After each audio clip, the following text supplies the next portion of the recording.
What's up, guys? This is Bulva the Fell-Handed. Big shout out goes out to Pepperoni Gun. Now, in this second edition of Crossout, hopefully with more to come, we are going to do a little segment here on how to frame. Now, you know, it's important to know how to frame because you can make your traditional frame, you can put it down, but the downside is, everything that goes along with it, your gas tank, your generator, your car jack, weapon radiator, what have you, ammo pack. There's a lot of things that you need to have on your vehicle that you don't really want out in the open, because a lot of times, if you notice, your for example, your ammo packs or your gas tank or your engines, those things tend to explode if they are struck with enough damage. So you just need to be aware of that. And what this is going to do, this video is going to show you how to properly frame, and then we're going to have a little bit of gameplay. Somebody asked me about my particular truck, my vehicle, my car, whatever, and I'm going to go through that just a little bit. But normally I'm going to try to have something, educational in each one of these Crossout videos, as well as a little bit of gameplay. Now, I'm just stacking some things on here just to kind of give you an idea. Let's take the drones off. Let's say, okay, we're going to build a truck. I'm going to show you how much space all of this equipment you need to have takes up. And it is not an insignificant amount of space. These, particular pieces of equipment take up a lot of room. Very, very nasty if somebody actually connects with them. So the idea, what you want to do is you kind of want to build the frame, put these with the frame, and then just kind of build the frame around them, if that kind of makes sense. Now, granted, of course, some vehicles that you're going to fight are going to be, made in such a way that they can drive up under you and then they end up shooting underneath you. Well, not a whole lot you can do about that. But those, kind of vehicles have their own strengths and weaknesses, and unfortunately that's one of their strengths, and with many weaknesses. Moving on. Now, essentially what we're going to do here is we're going to show you a few different ways to frame. There's also one right after this that I'm going to show you that, you can have your wheels on the inside of the vehicle, which is useful because they can't really get shot off if you can't see them. Now, what we're doing is I'm kind of doing this parallel. I'm starting out with a 4x4, and I'm doing a 4x4 frame piece, and then I'm also doing a 6x4 down below, and I'm going to kind of just show you the differences between each one. Now, as you see here, like I was saying previously, if you look at this, some of these pieces of equipment, they explode, and they're very nasty when they do explode. Now, granted, of course, in a given situation, will it kill you? No, but yeah, it will really hurt. So right now what we're doing is we're putting a light engine in the frame. Now, if we drop down eye level, all you see is it's sticking out a little bit, and if you have all your wheels and you're going like you should be, you shouldn't have any problems. It's not going to drag. Now, try this with a light generator. The light generator is going to stick up just a bit. If you go down below there, you can kind of see, yeah, if you're rocking, -1 wheel, you're going to have problems. Now, the good side of having that generator there is if you do miss wheels, you can actually use it, as kind of like a skid plate. I know a lot of guys end up putting, something down below their vehicle, so in case they get the wheels knocked off, they still are kind of leveled out there. So just be aware of that. Now, this is the extra large fuel tank. This will give you 10 fuel per win. The standard is 5, so highly recommend you build one of these. So as you can see right now, we have got this bad boy just stacked up. Now, minus the generator here, which I, once I put it in there, I'm like, yeah, that's a bad move.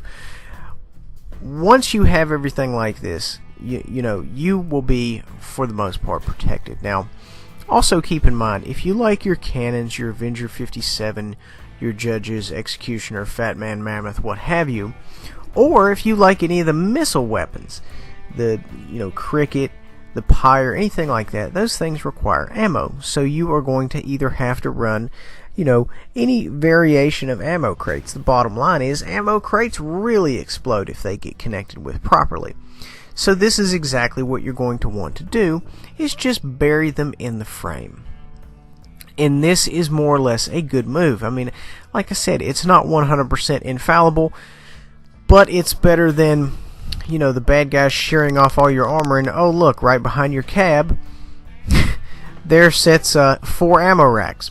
So yeah, just keep that in mind, that you want to try to conceal these bad boys as much as humanly possible.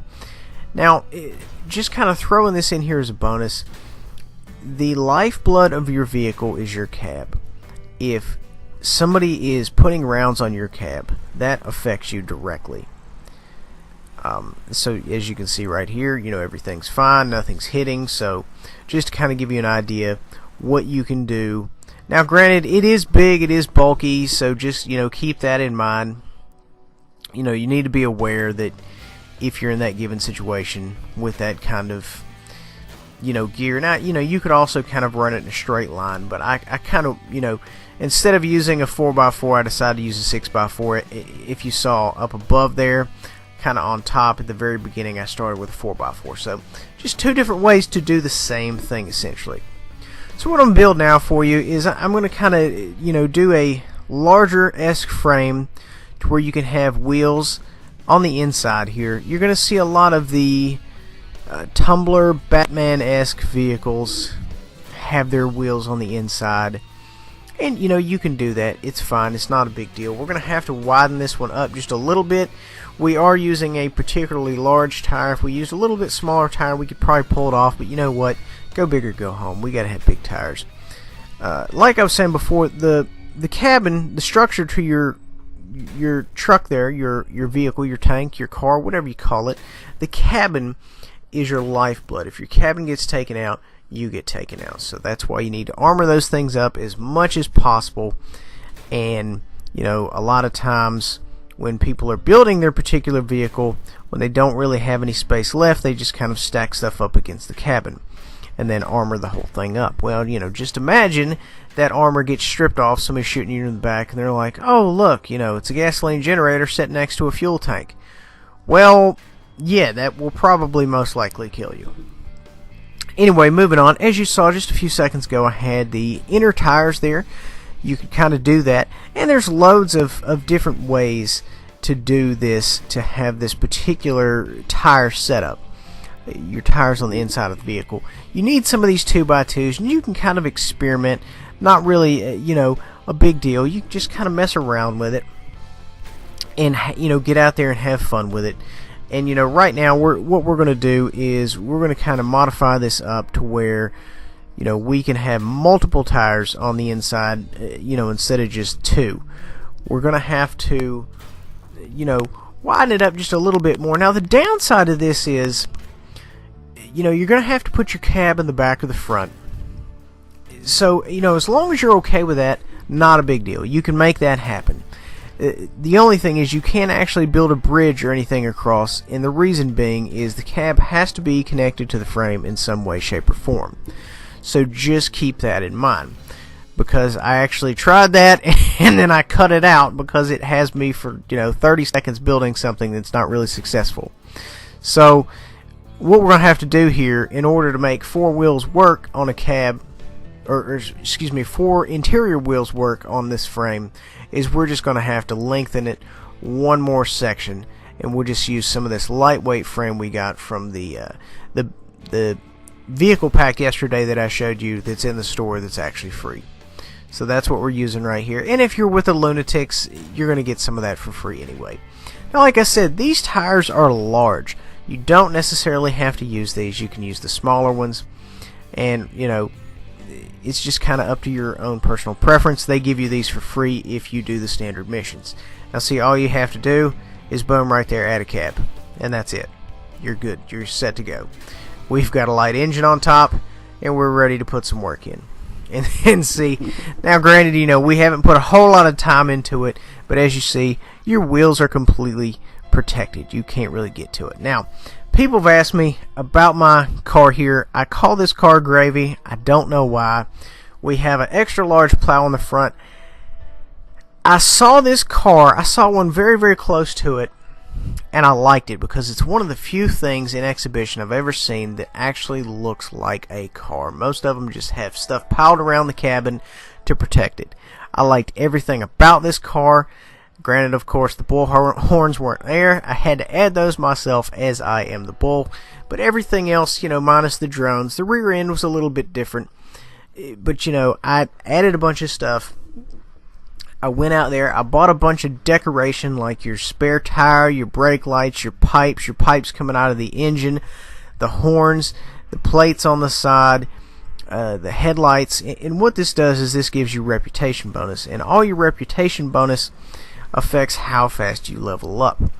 Go up your engineer, your prestige classes, or I don't think they call it prestige classes, but whatever, the scavengers, lunatics, nomads, what have you. This particular vehicle doesn't have a whole lot of health. It cannot stand up in combat, but it is blazingly fast, and it does have drones. And the reason I like drones is I don't have to aim drones. Drones go out there and do their own thing. So right now, we are going to go out here on a mission. We're just going to do a quick little fight just to kind of show you how we do things, how this particular game is played. Now, the footage I'm going to show you is kind of like a hybrid build between drones and machine guns. I only have one machine gun to kind of keep pace in case, the drones are out. Now, the particular attack drones last for 20 seconds. They are up in the air 20 seconds, and what they will do is they will loiter directly behind me, and trust me, they have a hard time sometimes keeping up with this particular vehicle when I am in full throttle. But if you are from the World of Tanks world, I favor the Batchat, which is a blazing fast vehicle. So this is kind of goes hand in hand. And particularly in this game, you're either going to have a very, very fast vehicle, which a lot of people don't, or you're going to have something big and derpy that can take a lot of hits. I would figure, why not dodge the hits instead of take the hits. So we pulled up behind this gentleman, and we are just doing horrible things to his rear end, pun intended. And the drones are just taking him apart. And as you can see, the drones have no mercy. They don't have to aim, and that's a good thing. When I'm going full throttle, I can just pop the drones. I can work on my evasion, and they can do the shooting. Because in a lot of times when I'm going super fast, I can't really focus on my target like I should. Now right here, I bite off more than I can shoot, but the good news is I am blazing fast once again. Now, he got me right there. He did knock off a wheel, but you know what? I'm okay. He's taking off my drones. I said I'm going to hide behind this rock, and then I was going to pull up here and put little rounds on target. And you can just snip off people's guns, and that's exactly right here. As you can see what I'm trying to do, I'm aiming directly at his gun. Now the drone I can't really do a whole lot about, but luckily our team ended up capping out. But you know what, a win is a win, and if you survive and you have the large fuel tank, you will receive 10 fuel, or that fuel is to be used in raids. Guys, I hope you enjoyed. Please remember to like, subscribe, and share. Hit me up with any requests you have on any kind of video or whatever. I'll make it happen. We'll see you guys next time.